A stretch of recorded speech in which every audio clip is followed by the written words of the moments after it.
네, 6.15 남북 공동선언 20주년을 기념하기가 무색하게 이 북한 측이 남북 연락사무소를 폭파했습니다. 이 남북 관계 어느 때보다 경색된 상황인데요.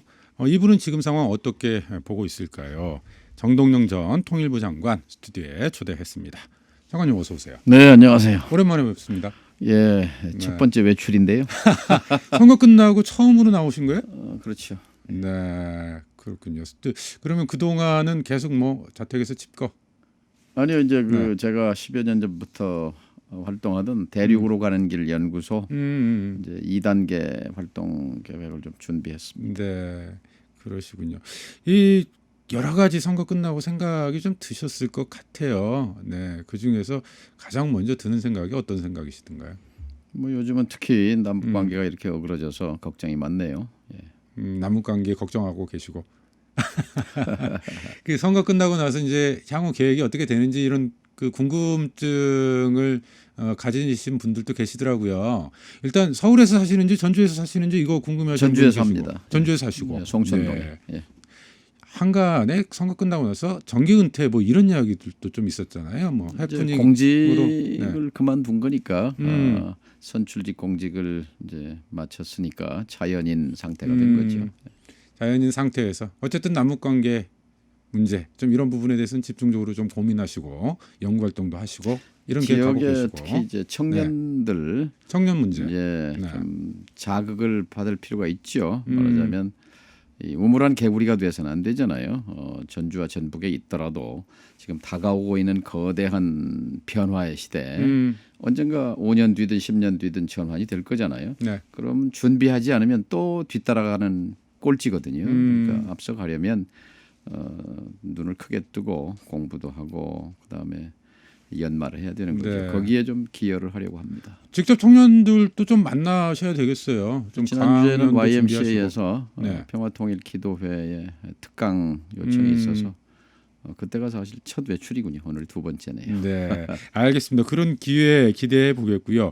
오늘 이제 모신 이유가 남북 관계 때문에요. 네, 예. 남북 관계가 어느 때보다도 좀 초긴장 상황에 있다고 좀 보여지거든요. 그러게요. 전체적인 상황을 좀 어떻게 평가하세요? 안타깝습니다. 그러니까 우리가 2018년을 기억하잖아요. 평창 올림픽으로부터 시작해서 4.27 판문점 그리고 6월달에 싱가포르 북미 정상회담 그리고 9월달에 9.19 평양 합의 그리고 백두산 정상에 두 남북 지도자가 그랬었죠. 손을 잡고 네. 아주 감동적인 장면이 1년 내 펼쳐졌는데 작년 2019년은 완전히 이게 냉탕으로 바뀌었어요. 네. 그래서 작년 2월 하노이의 결렬 이후에 지금 1년 반 가까이 되는데 1년 반 동안 남북 관계 제로 시대가 됐어요. 일체의 공식 비공식 접촉 심지어 NGO 시민사회단체의 교류조차 다 끊어져 버렸잖아요. 인간교류도. 예, 네. 그래서 참 안타까운 겁니다. 꼭 그 책임을 남에게만 돌릴 수는 없다고 생각합니다. 우리 스스로 돌아봐야 한다고 생각합니다. 이번에는 그 남북 연락사무소가 이제 폭파되는 그런 사건들이 있었어요. 직접적인 이유로 제시됐던 것은 대북 전단이었거든요. 북한 측에서 대북 전단에 대해서 강하게 불만을 좀 표출을 좀 예. 했었는데, 근데 이 대북 전단 문제가 그렇게 중요한 문제였냐, 남북 연락사무소를 폭파할 정도의 심각한 문제였냐, 뭐 여기에 대해서는 좀 어떻게 봐야 되는 거예요? 중요하지요. 하지만 그것만은 아닙니다. 그것만은 아니다. 그렇죠. 네. 이게 빌미이죠. 음. 어떤 계기가 된 것은 맞는데 뿌리를 봐야 합니다. 근데 제가 이 신문 방송 이렇게 쭉 좀 모니터를 해보면 이 진단을 여러 가지 하는데 되게 네. 표피적입니다. 그러니까 근본 뿌리를 봐야 되는 거지요. 진단을 정확하게 해야 처방을 할 수 있고 상황이 바뀔 거잖아요. 네. 근데 저는 진단이 지금 되게 잘못되고 있는 것 같습니다. 그럼 뿌리가 뭡니까?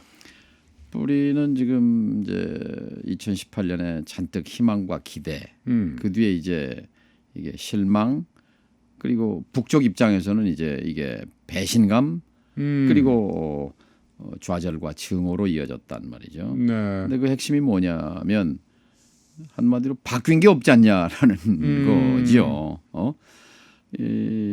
지금 1년에 6월 전후 전개되는 이 대북전단 살포로에서 전개되는 상황에 직접 연계되는 것은 작년 7월달에 그때 작년 7월 25일 날 북한이 이제 미사일 또 도발하면서 네. 그때 이른바 김정은 위원장의 권언이라는 게 나왔어요. 네. 그러니까 최근에는 뭐 김여정 부부장이든 무슨 장금철 통전부장이든 이제 밑에 사람들이 하는 건데 1년 전에는 김정은 위원장이 직접 미사일 발사 현장에 가서 지도를 하면서 본인이 남쪽 문재인 대통령이 직접적으로 권언을 했어요. 네. 그게 뭐냐면은 말하자면 말로만 하지 말고 행동으로 좀 보여달라. 뭐 이제 그런 얘기였는데요. 그러니까 그런 상황에서 이번에는 이제 김여정이 전면에 나서고 있다는 게 달라진 그 얘기 점이기도 하나 좀 하고. 더 좀 설명을 하면 이렇게 돼 있어요. 남한 측이 세상 사람들 앞에서는 평화의 악수를 연출하며 공동선언이나 합의서 같은 문건을 만지작거리고 그런데 뒤돌아서서는 최신 공격형 무기 반입과 합동 군사 연습 강행과 같은 이상한 짓을 하는 이중적 행태를 보이고 있다. 네. 그러니까 남한 당국자가 이제 이 남한 당국자라는 표현은 문재인 대통령을 지칭하는 겁니다. 네. 김정은 위원장의 말인데요. 사태 발전의 위험성을 깨닫고 최신 무기 반입이나 군사 연습 같은 자멸적 행위를 중단하고 하루빨리 4월 판문점 그리고 9월 평양 합의 같은 바른 자세로 되돌아와라. 이제 이게 김정은 위원장이 직접 자신이 이제 한 얘기란 말이죠. 그거에 다 있는 거지요. 그러니까 2018년에 남북 정상 간의 합의가 있었는데 그게 지켜지지 않고 있고 그래서 1년 뒤에 김정은 위원장이 직접 남한을 향해서 대한민국을 향해서 그런 불만의 목소리 핵심이 두 가지죠. 네. 한미 군사 연습. 근데 어쨌든 간에 그 규모를 줄였다고 하지만 연합 공중 훈련 플러스 미사일 방어 체제 훈련을 합동 연습을 한다든지 네. 훈련했어요. 그다음에 올해 하반기에 한미 군사 연습 예정대로 하겠다 이렇게 정부가 얘기하고 있는 것. 그런데 북한 입장에서 보면 트럼프 대통령이 이거 쓸데없는 짓이다. 한미 군사연습 중단하겠다. 이렇게 말했는데 미국 대통령이 군사연습 중단하겠다고 2번씩 얘기했는데 진행되고 있는 것은 남쪽의 군부가 중심이 된 북쪽 표현으로 호전 세력이 이걸 끌고 가고 있는 거다. 이렇게 이제 규정을 하고 있는 거죠. 아니 그 대목에서 질문을 좀 드려봐야 될 것 같아요. 예. 그러니까 지금 우리로서는 남북 관계를 개선하고 싶어도 그러니까 우리가 그 남북 정상 간의 이제 공동 선언 약속들을 실천하겠다라고 나설 때마다 미국 측에서 발목을 잡았거든요. 남북 간 교류 안 된다. 이거 승인 받고 가라. 대북 제재 어긋난다. 이런 이야기를 하면서 아무것도 할 수 없었다라고 하는 게 우리 측의 설명이에요. 지금 교류협력 얘기를 하시는 거고 네. 지금 제가 얘기하는 건 한미 군사연습 얘기를 하는 거예요. 군사연습은 달랐다. 군사연습 얘기는 트럼프 미국의 군 통수권자가 이거 쓸데없는 짓이다. 돈만 들어간다. 할 필요 없다. 하지 않겠다. 한 거니까 트럼프가 한 얘기니까 충분히 이것은 의지를 가지면 문재인 대통령이 의지를 가지면 군사연습 중단을 할 수 있었음에도 불구하고 안 하고 있는 것. 이 부분을 문제 삼는 건데요. 근데 이제 정부의 논리는 이런 겁니다. 말하자면 임기 내에 지금 이제 전시 작전권 반환을 해오기 위해서는 어쨌든 합동 군사 연습을 규모를 줄여서라도 해야만 이게 된다라는 것인데 죄송합니다. 근데 이거는 이제 군사 연습에 이은 전작권 전환 그리고 남북 관계 문제 이 두 가지를 다 하고 싶은 것이 이 정부의 입장인 거지요. 네. 그러나 두 개는 충돌합니다. 충돌해요. 그러니까 양자택일해야 되는 건데 그걸 못한 겁니다. 이런 상황에서 북한은 한 번 경고를 했고 계속 문제 제기를 했었는데 또다시 변화는 없고 그리고 북미 관계도 진전이 없고 이런 상황에서 다시 한번 이제 그런 분노 이런 불만들을 표출했던 것이 대북전단이라고 하는 계기를 만나서 남북연락사무소 폭발까지 갔다. 이런 분석이신데 그러면 이 점에서 한 가지 더 궁금한 게 그럼 앞으로 예견되는 북한의 추가 도발이랄까요? 추가 조치 어디까지 나아갈까요? 어떻게 보세요? 당분간은 뭐 북도 좀 우리가 하는 것을 지켜보겠죠. 지켜볼 것이다. 이미 본인들은 이제 뱉어놓은 말이 있지 않습니까? 2018년 9.19 군사 합의 부속서에 쭉 나와 있어요. 네. 그렇죠. GP를 철거한다든지 뭐 여러 가지 단계적 크게는 이제 단계적 군축인데요. 이런 군사적 군사 분야에 있어서 합의를 전부 무력화시키겠다. 이걸 이제 점차 단계적으로 시행하겠죠. 개성공단이라든지 이곳에 다시 군대를 주둔시키거나 아니면 지금 GP에서 병력을 뺐잖아요. 남북 양쪽이 비무장지대를 그야말로 비무장화하겠다. 이런 이제 약속들을 지켜가는 상황이었는데 여기 다시 GP를 들여놓는다거나 이런 것들도 좀 가능하다고 보세요. 비무장지대 안에 지금 우리가 한 60개 정도 GP 초소가 있고 북쪽은 한 160개 되죠. 네. 그중에 시범적으로 11개씩 이렇게 철수했는데 이건 이제 다시 전진 배치하는 다시 거고. 전진 배치하고. 남쪽 우리 입장에서 보면 특히 문재인 정부 입장에서 보면 외교 안보 군사에서 가장 큰 치적 중에 하나였는데 한반도의 평화 구조화, 평화를 제도화하는 것. 그런데 이게 이제 물거품이 되는 거니까 굉장히 네. 뼈아픈 부분이긴 하죠. 근데 사실 이제 남북 관계는 항상 지난 판문점 선언이 있기 전으로 거슬러 올라가면 긴장 관계와 또 완화 국면을 이렇게 왔다 갔다 했었어요.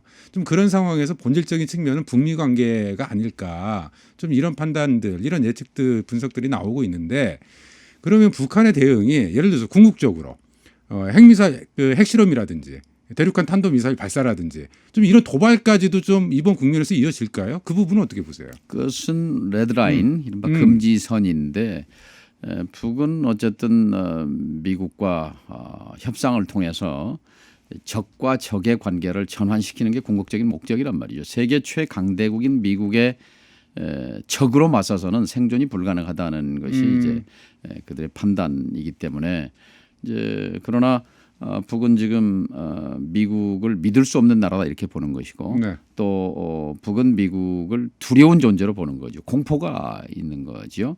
그런데 끊임없이 미국에 대해서 관심을 끌어내고 그리고 정상회담까지 이끌어냈지만 그러나 늘 또 이게 수포로 돌아가기도 하고 그렇기 때문에 자신들은 일단 핵무력 완성을 통해서 자신들을 지킬 수 있는 자구책을 마련하고 그리고 때가 되면 협상하겠다. 그래서 협상을 한 거란 말이죠. 네. 협상을 했는데 이게 이제 실패를 한 거잖아요, 결과적으로는. 그런데 이제 네. 실패의 그 핵심이 어디에 다 있냐면 이게 이제 지금 사태의 본질 뿌리입니다.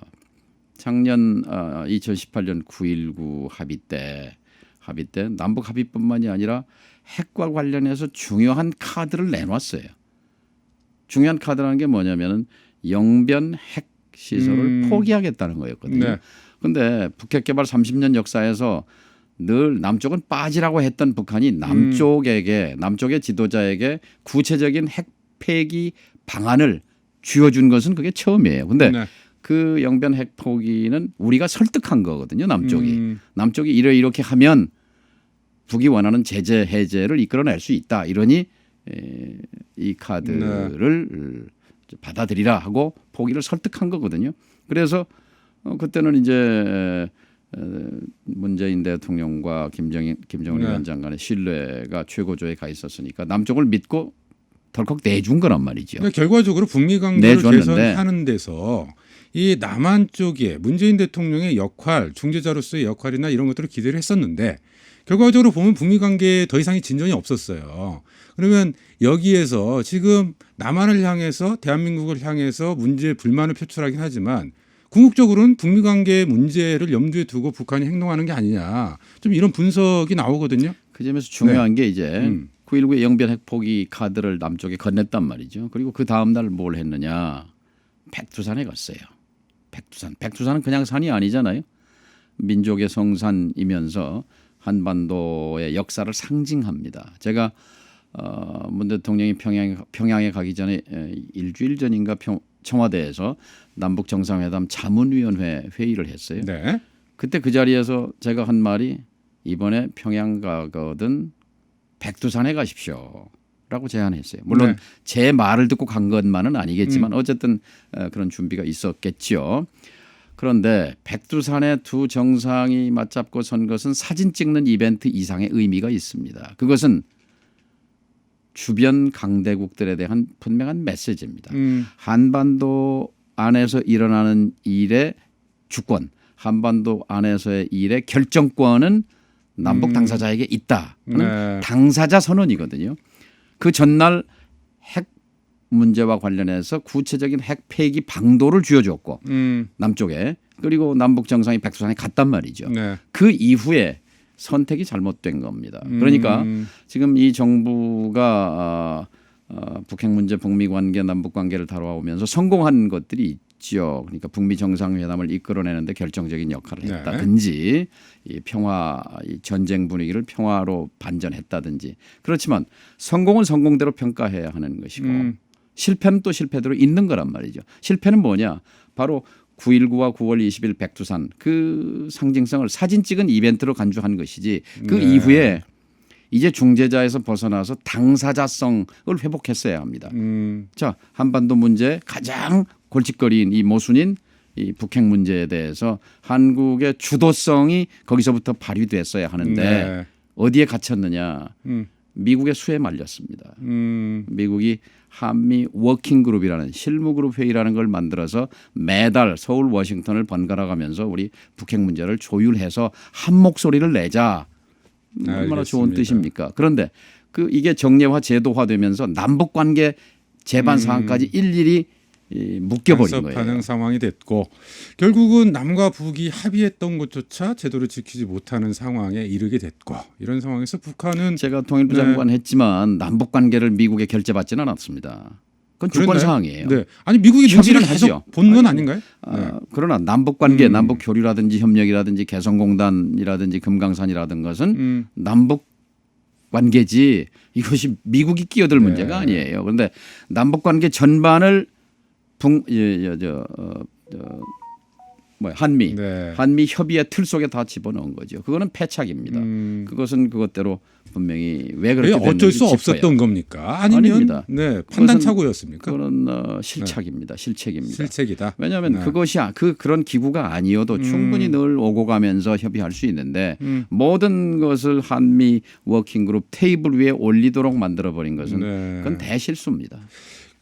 그렇다면은 앞으로 해법을 찾아야 되잖아요. 이제 이런 국면들을 전환시켜야 되지 않겠습니까? 그렇죠. 어떻게 해야 됩니까? 당분간의 냉각기와 함께 전환인데요. 두 가지 있습니다. 하나는요. 일단 아까 성공은 성공대로 평가하고 실패는 실패대로 짚어야 합니다. 짚어서 네. 하노이는 분명히 실패거든요. 하노이 실패 이후에 북은 팀을 바꿨습니다. 네. 북한은 팀이 바뀌었어요. 그렇죠, 그렇죠. 근데 네. 우리는 하노이 실패를 실패로 규정하지 않았어요. 하노이는 실패는 실패거든요. 그냥 미국의 실패고 그런 게 아니라 우리의 전략적 실패죠. 그러면 이제는 팀을 바꿔줘야 합니다. 통일부 장관 한 사람 바꾸는 것 같군. 통일부 장관이 이 국면에서 네. 무슨 역할을 했길래 어디까지 책임을 바꿔야 됩니까? 다집니까? 그럼? 저는 NSC 체제를 다시 설계해야 된다고 봅니다. NSC 네. 국가안보회의 제가 그 상임위원장을 했습니다. 네. 잘 알지요. 뭐냐 외교안보 부서는요. 각각 성격과 지향점이 판이한 부서들이 묶여 있습니다. 네. 국방부 다르죠. 통일부 다르죠. 통일부는 남북 관계가 핵심인 것이고 외교부는 주로 안테나가 워싱턴에 가 있습니다. 또 국정원 또 청와대 안보실 다 기능이 다르거든요. 네. 그런데 여기서 지금 한반도 문제에 있어 남북 평화에 있어 가장 축은 뭡니까? 남북 관계예요. 남북 관계를 중심으로 NSC 체제가 설계되고 이끌어 가야 되는 건데 그러려면 지금의 통일부의 위상과 역할이 더 그렇죠. 강화돼야 되겠네요. 그냥 네. 부속 기능으로 이렇게 역할을 해가지고는 그러니까 아마 김현철 장관이 사표를 낸 것도 네. 본인의 주장이 전혀 먹히지 않았습니다. 알겠습니다. 혹시 정동영 전 장관 현 정부에서 그런 제안이 들어오신다면 그 역할을 직접 해보실 생각은 있으세요? 저는 이미 경험을 했던 사람이고 저의 경험을 충분히 들려줄 수는 있습니다. 네. 아니 이런 어려운 국면과 상황에서는 그런 경험을 가지신 분이 좀 앞장서서 해법을 제시하고 문제를 풀어가야 될 필요가 있는 거잖아요. 저의 관점을 저의 생각을 어떻게 평가하는 것은 변론으로 치고라도 한번 그렇게 해봤으면 좋겠습니다. 제 생각은 NSC 체제를 통일부 중심으로 남북 관계를 중심으로 편성을 다시 하는 것이고 그리고 미국에 대해서 지금 트럼프는 정신이 없잖아요.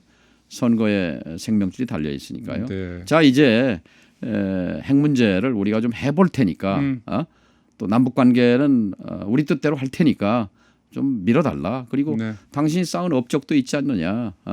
당신에게도 공이 돌아가게 할 테니까 미국은 어쨌든 합리적인 주장을 하면 그래도 일정 부분 통하는 나라이기 때문에 네. 적극적으로 설득해야 합니다.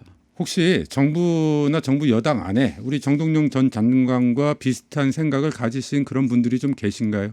있죠. 예. 어떤 분들이 좀 그런 역할을 하실 수 있으시겠어요?